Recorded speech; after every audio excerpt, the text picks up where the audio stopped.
नहमदुहु व नुसल्ली अला रसूलिहिल करीम अम्मा बाद अऊज़ु बिल्लाहि मिनश शैतानिर रजीम बिस्मिल्लाहिर रहमानिर रहीम इन्नस सलाता तन्हा अनिल फहशाइ वल मुनकर सदक़ल्लाहुल अज़ीम व सदक़ रसूलुहुन नबियुल अमीनुल करीम व नहनु अला ज़ालिका लमिनश शाहिदीन व शाकिरीन वल्हम्दुलिल्लाहि रब्बिल आलमीन। स्टेज पे बैठे हुए हजरत अल्लामा मौलाना कमरुज़्ज़मा साहब चतुर्वेदी और ससुर, दामाद, बेटा, उनके अहबाब, रिश्तेदार, मुरझाए हुए सामईन हजरात, हिम्मती बहादुर माँ बहनों, अस्सलाम वालेकुम व रहमतुल्लाहि व बरकातुहू। अब तकरीर का समय नहीं रह गया है, तकरार करने का मन कर रहा है। बहरहाल ये हमारी और आपकी खुशनसीबी है कि हम और आप ऐसी मुबारक महफिल में हाजिरी की सआदत हासिल कर रहे हैं। अल्लाह ताला हम सब की हाजिरी को कबूल मकबूल फरमाए। ये एहसान है कारी अब्दुल कादिर साहब गोरखपुरी का कि इन्होंने मुझे आनंद फानंद में, एक दिन मैंने इनके पास फोन किया हाल चाल लेने के लिए, तो इन्होंने कहा कि मैं आपके यहाँ फोन करने ही वाला था, सर आपका फोन आ ही गया। हमने कहा खैरियत, कोई मरा वरा नहीं है? तो कहन की नहीं, हमारी गृह मंत्री कह रही हैं कि कारी साहब को बुलाइए, घर पे मिलाद हो जाए। गृह मंत्री जानते हैं आप लोग किसको कहते हैं? तो मैं समझ गया। उन्होंने कहा कि बात तो सही है। तो बोले अपनी तरफ से कोई मौका हो जिस दिन आपको उस दिन बताइए। तो मैंने डायरी देखा, 1 घंटे के बाद फोन किया कि 20 मई रख दीजिए। मैं कह जाता था कि 20 मई को जिद्दू को निकाह पढ़ाना पड़ेगा, फिर मिलाद पढ़ना पड़ेगा। वादा करने के बाद ये तमाम प्रोग्राम आ गए। बर कैंप, निकाह, ब्याह सबको हवाले करने के बाद मैं अपने वादे पर आया। आने के बाद मालूम हुआ कि प्रोग्राम लंबा चौड़ा है। फिर भी मैंने रिक्वेस्ट किया, कल 10 बजे हमको वादे के मुताबिक पहुंचना है। 10 बजे एक साहब का मिला शरीफ है, मैंने वादा किया है कि मैं अपनी गाड़ी से जाऊंगा, आपके प्रोग्राम में शरीफ हो जाऊंगा। हजरत रिक्वेस्ट किया कि हमारी तकरीर पहले आप करा देते तो मैं रातों रात निकल जाता, फजर के टाइम तक या 6-7 बजे तक मैं घर पहुंच जाता गाजीपुर। लगभग 200 किलोमीटर आया हूँ, 200 किलोमीटर जाना है। लेकिन हजरत के साथ भी मजबूरी थी। इन्होंने कहा कि नहीं आप लास्ट में बोलिए। हमने कहा चलिए ठीक है। तो अब बोलते बोलाते समय बहुत ज्यादा हो गया है और आप लोग भी बिल्कुल ढकेलू हो गए। ढकेलू माने जानते हैं? ढकेलू यानी गाड़ी की बैटरी जब डाउन हो जाती है तो बगैर ढकेले स्टार्ट नहीं होती है। हाँ, इससे पहले हम जिस गाड़ी पे चलते थे वो सोमो थी हमारी। एक मरतबा धक्का देना पड़ा। मैंने ड्राइवर साहब से पूछा कि क्यों, क्या इसकी बैटरी डाउन हो गई है, धक्का देने पे तब चलती है। तो मैं भी समझ गया कि पब्लिक की भी बैटरी डाउन हो जाती है तो जबरदस्ती सुभान अल्लाह करवाना पड़ता है। सोने लगते हैं और सोने का वक्त भी हो गया है। और कारी साहब ने हमसे 20 तारीख कहा था और बताइए आज 20 मई है कि 21 मई शुरू हो गया है। 20 मई वाले मौलाना शमीम साहब थे और चतुर्वेदी साहब थे। अब तो हम 21 मई में आ गए हैं ना, तो हमारी मर्जी है। आप लोग भी 21 मई में बैठे हैं। अल्लाह ताला हम सब के सुनने से ज्यादा हम लोगों को अमल करने की तौफीक रफीक अता फरमाए। इतना ऊंचा आपने ट्रैक्टर के टाली पर हमको बैठा ही दिया है, बहुत ऊपर, बहुत ऊपर, बहुत नीचे, बहुत नीचे। तो इतनी ऊंचाई पर आप लोगों ने बैठा दिया है तो थोड़ा सा आप लोग करीब आ जाते। यहाँ जैसे चाचा बैठे हैं बड़े खूबसूरत, जैसे 3 आदमी जहाँ बैठे हैं ना, यहीं पर आप लोग भी आ जाइए। नहीं तो कहिए तो हम खसक जाए। अगर हमारी बात कुछ समझ में आ रही है करीब आ जाइए तो हम भी कुछ देर तक 2-4-10 मिनट कुर्सी लेके आ जाइए। मैं किसी को कुर्सी छोड़ने के लिए नहीं कह रहा हूँ। ये मैं कहूँ कि आप कुर्सी छोड़ के आइए, नहीं, आप लोग कुर्सी पे बैठिए, लेकिन अपनी अपनी कुर्सियां लेकर के थोड़ा सा करीब आ जाइए। वक्त बहुत ज्यादा हो गया है, थोड़ी देर में शहरी का वक्त हो जाएगा।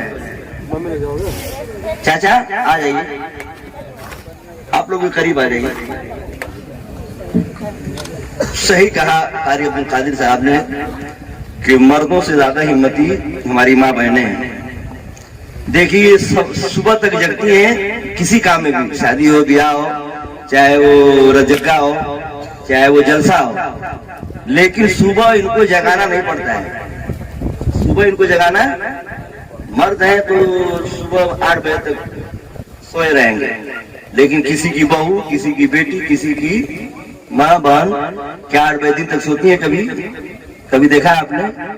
ये काबिल तारीफ होती है। रात भर जगेंगी, लेकिन समय से उनको नाश्ता जो बनाना है, जो रोजाना काम करना है, जो रोजाना वक्त पे काम करना है, वो वक्त में कमी नहीं होती। हम लोग हैं कि अगर 4 बजे भोर तक जग जाए तो घर वाली से कहते हैं जगैया से मत रहे, हम वो बेचारी जगाती नहीं है। लेकिन माँ बहनें हैं, देखिए दिन देर तक जगी हुई हैं। अल्लाह ताला इनको कनीज़े फातिमा बनाए। और हमारे चतुर्वेदी साहब ने माँ बहनों के लिए भी कहा, अल्लाह ताला इनको समझ अता फरमाए, और उनसे ज्यादा हम लोगों को समझ अता फरमाए। इसलिए कि मर्द हाकिम होता है। कुरान ने मर्दों को हाकिम बनाया है, और हम लोग हाकिम उनको बना दिए हैं, उल्टा काम किए हैं। हम हाकिम हैं, हम जो कहेंगे वही वो करेंगे। तो हम मारपीट करा रहे हैं, हम बेपर्दा कर रहे हैं। सारी जिम्मेदारी सही है कि हम लोगों की है। हम लोगों की ही लापरवाही से ये सारी बीमारियां पैदा हो रही हैं। तो इस्लाह माशरा कॉन्फ्रेंस से अल्लाह ताला हम सब को जितनी भी तकरीरें, मौलाना शमीम साहब महाराज गंजवी की तकरीर तो मैं नहीं सुन पाया, बहुत दूर मैं छत के ऊपर था तो वहां तक आवाज नहीं जा रही थी, लेकिन हजरत का बयान सुना, बहुत इस्लाही बयान हुआ। अल्लाह ताला हम लोगों को अमल की तौफीक अता फरमाए। आई इनके सीने में अल्लाह ताला और ताकत अता फरमाए कि इस्लाम की तबलीग ऐसे ही करते रहें। हो सकता है 100 आदमी में एक ही आदमी के, मर्द या औरत के दिल में कोई बात छुप जाए तो जिंदगी संवर जाए। अल्लाह की बारगाह में दुआ है, अल्लाह ताला हम सबको इस्लाह माशरा कॉन्फ्रेंस में जो कुछ भी बयान हुआ है अमल करने की तौफीक रफीक अता फरमाए। रुख पे जुल्मत के रंगे मलाला गया। अगर जाग रहे हैं तो सुभान अल्लाह कहिए, तब तो हम हिम्मत कुछ हमारी बंधेगी। नहीं तो हम तो दामाद से लड़का से कुल पढ़वाते 4 बजा देते। हम बैठते थोड़ी, दामाद से पढ़वाते फिर कुल लड़कन के बुलवाते और पढ़वाते हम 4 बजे बैठते। जब लेट हो रहा है तो लेटे से, लेकिन बाहर के भी ये नहीं माने तो बैठा दिया है इन्होंने। तो कुछ आप लोग सुभान अल्लाह कहिए ताकि हम भी कुछ हिम्मत करके पढ़ लें। रुख पे जुल्मत के रंगी मलाला गया, मलाला गया, जग में जब आमना भी का लाला गया। मौलाना अमीन साहब पहलवान है कि नहीं किसी? हाँ, चलिए तब ठीक है। इनके लड़के चले गए, बाप बेटा सब लोग मौजूद है। माशाल्लाह जितने लोग मौजूद हैं वो शरीर से मजबूत हैं, सिंगल बॉडी के। हम ही लोग दोनों बूढ़े आदमी हैं, और जितने लोग हैं इंशाल्लाह टक्कर की टाली को मजबूत रखे हैं। रुख पे जुल्मत के रंगी मलाला गया, मलाला गया, जग में जब आमना भी का लाला गया। और गोद में लेके जिस दम हलीमा चली, गोद में लेके जिस दम हलीमा चली, उनके घर दीनो दुनिया का माला गया, उनके घर दीनो दुनिया का माला गया। और रात भर गम में रोते रहे मुस्तफा, रात भर गम में रोते रहे मुस्तफा, जब कभी उम्मती का ख्याल आ गया, जब कभी उम्मती का ख्याल आ गया। और अर्श पर जब खुदा ने बुलाया है, अर्श पर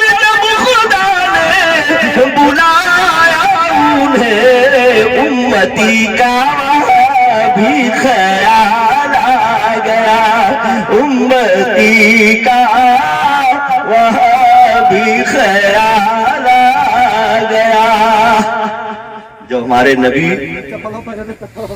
हमको हर मोड़ पर याद करते रहे, तो हम लोगों के इमाम आला हजरत के भाई मौलाना हसन रजा साहब यूं लिखते हैं कि तुम्हारा नाम मुसीबत में जब लिया होगा, तुम्हारा नाम मुसीबत में जब लिया होगा, तुम्हारा नाम मुसीबत में जब लिया होगा, तुम्हारा नाम मुसीबत में जब लिया होगा,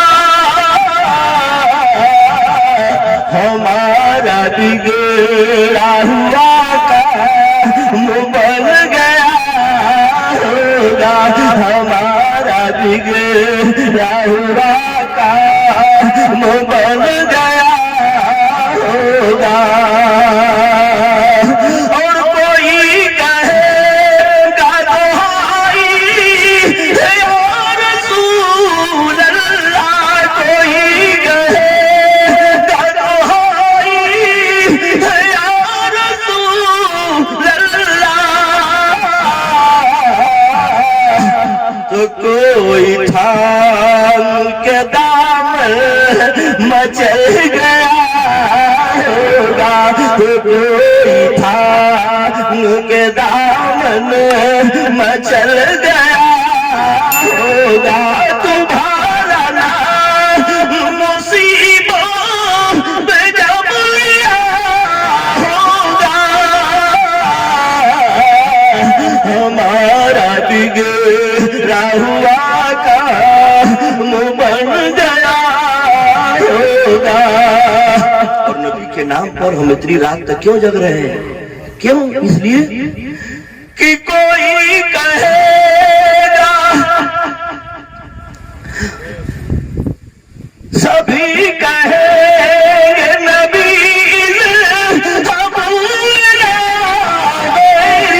कोई कहेंगे नबी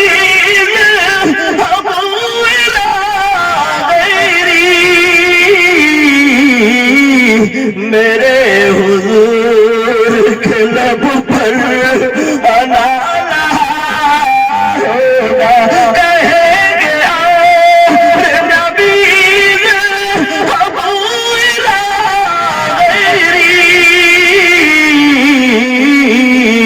मेरे हुजूर के लब पर आना होगा, तुम्हारा नाम मुसीबत में जब लिया होगा, हमारा बिगड़ा हुआ काम बन गया होगा। और माते के शेर में मौलाना हसन रजा साहब क्या लिखते हैं? मैं उनके दर का भिखारी हूँ फज़्ल मौला से, मैं उनके दर का भिखारी हूँ फज़्ल मौला से।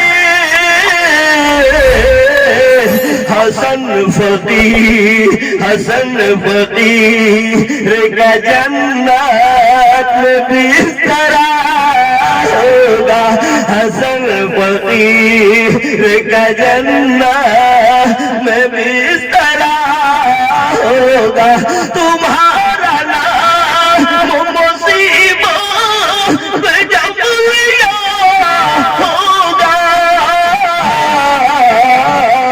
हमारा बिगड़ा हुआ काम बन गया होगा। कारी अब्दुल कादिर साहब से लगाओ 1985 से कै साल हो गया? 85 में 15 जोड़ दीजिए तो कितना हो जाएगा? 138 हो गया। या अल्लाह, 38 साल पहले पचमा के जरिए जब वीर बहादुर सिंह मुख्यमंत्री थे, उस वक्त जब ये हलवाई लाइन मध्य प्रदेश चले गए इमामत करने, तो इनकी जगह पे अशरफिया से हमको हिफ्ज पढ़ाने के लिए, जबकि इनके 2-2 साले उस वक्त वहां पढ़ रहे थे, हाफिज रूहुल अमीन और जामिन। तो उस वक्त से ये थोड़ा सा दिली लगाव है, और न कोई समझियाना है न कोई सड़वाना है। समझियाना कर रहे अमीन पहलवान कह रहे हैं कि समझियाना कर लीजिए, बल्कि समझियाना करने में बर विदाई को लेकर के ऐसे हो जाता है। 85 से अब तक जो मोहब्बत बनी हुई है ना, अगर समझियाना हुआ था तो कहीं ऐसे हो गया था। ये कहते कि हमको विदाई चाहिए, हम कहें कि जून में हम विदाई करेंगे, तो इनका मोबाइल पर स्विच ऑफ है कि नहीं। लेकिन इन्होंने जो लास्ट में जो शेर पढ़ा है माँ बाप के ताल्लुक से, मुझे बहुत अच्छा लगा। ये इस्लाह माशरा कॉन्फ्रेंस है, और हमारे आपके समाज में 99% ये बीमारी कब बढ़ रही है? शादी के बाद। शादी ब्याह के बाद बीमारियां बढ़ जाती हैं। सबसे ज्यादा बड़ी बीमारी तो मियां बीवी में। हुजूर सल्लल्लाहु अलैहि वसल्लम का जो फरमान है, हम फरमान से दूर हो रहे हैं, जिनकी वजह से ये बीमारियां बढ़ रही हैं। हजरत मौला अली शेर खुदा फातिह खबर फरमाते हैं कि मियां बीवी की जो रस्सी है, ये एक रस्सी होती है, और रस्सी को दोनों तरफ से आदमी खींचेगा तो टूट जाती है। मियां भी खींचे बीवी भी खींचे तो रस्सी टूट जाएगी। लेकिन मियां अगर खींच रहे हैं, बीवी अगर ढील दे रही है तो रस्सी नहीं टूटेगी। या बीवी अगर खींच रही है, मियां अगर धीरे से ढील कर दिए तो रस्सी नहीं टूटेगी। लेकिन जब दोनों टाइट हो जाएंगे तो रस्सी टूट जाएगी। ऐसा हो रहा है कि नहीं हो रहा है? इसी को केस कचहरी में तलाक के जरिए हो रहा है ना। काश हम इस चीज का ध्यान देते तो ये बीमारियां जन्म नहीं लेती। शौहर को मकाम समझती कि शौहर का मकाम क्या है, तो शौहर को तो ये बेवकूफ समझ रही है, हाकिम नहीं समझती, ये बेवकूफ समझती हैं। लेकिन याद रखो मेरी माँ बहनों, अगर आपका शौहर आपसे नाराज हो गया, मेरे नबी फरमाते हैं जो शौहर अपनी बीवी से नाराज होकर के मुंह मोड़ करके सो गया, पूरी रात उस औरत के ऊपर फरिश्ते लानत भेजते रहते हैं। मिसाल के तौर पर शौहर ने मना कर दिया कि भौरा भारी मत जाइएगा जब तक मैं पचमा से आ न जाऊं। मिसाल के तौर पर उदाहरण दे रहा हूं, इन्हीं की बात नहीं है।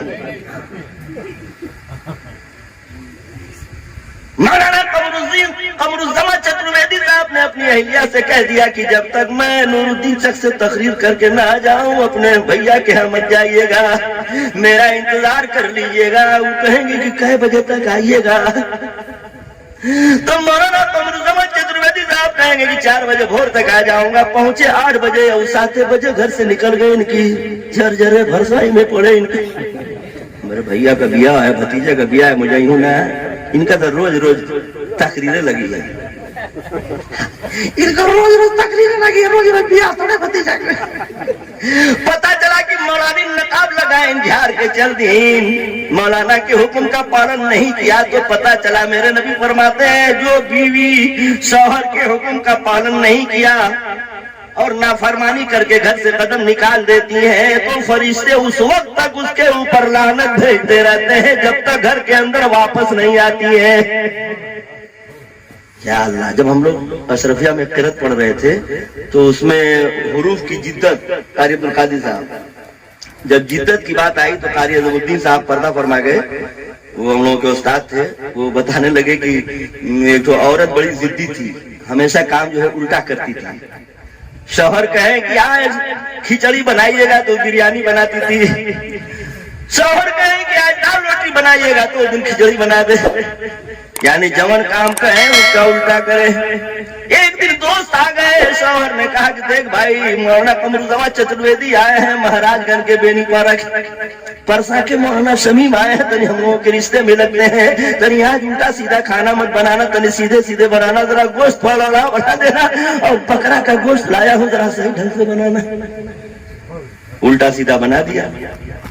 कारी अब्दुल कादिर साहब मिसाल के तौर पे गरम, और जब गरम हो गए तो वो गरम, ये गरम होकर के भौरा बारी गए पढ़ाने के लिए। उधर वो बीवी अपना कपड़ा लता समेटी है, नदिया के पार नैहर थी अपना, जल्दी जल्दी जल्दी लड़के गुलदौड़ करके गए कि मौलाना साहब तुम्हारी बीवी गुस्सिया करके भाग रही है। ये जल्दी से साइकिल उठाए भागे हुए, पीछा करते करते देखा कि नदी के किनारे पहुंच चुकी है। नदी के उस पार जाना था, ससुराल मौलाना साहब की नदी के पार थी। देखी बीवी ने देखा कि कारी साहब भागे हुए आ रहे हैं साइकिल से, आओ देखा नताव देखा, नैया का इंतजार नहीं किया। बीवी ने भैंस उस पार जा रही थी, भैंस का पोछ पकड़ करके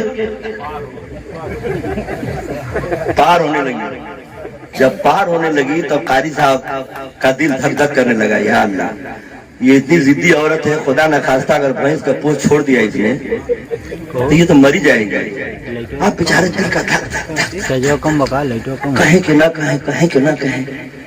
आई जानते थे कि मतलब ये कि हमारे काम का उल्टा करती है, फिर भी दिल इनका माना नहीं। कहने कि मेरी प्यारी बीवी गुस्सिया करके भाग तो रही हो, लेकिन भैंस का पोछ अल्लाह कसम बुढ़िया की अम्मा भैंस का पोछ।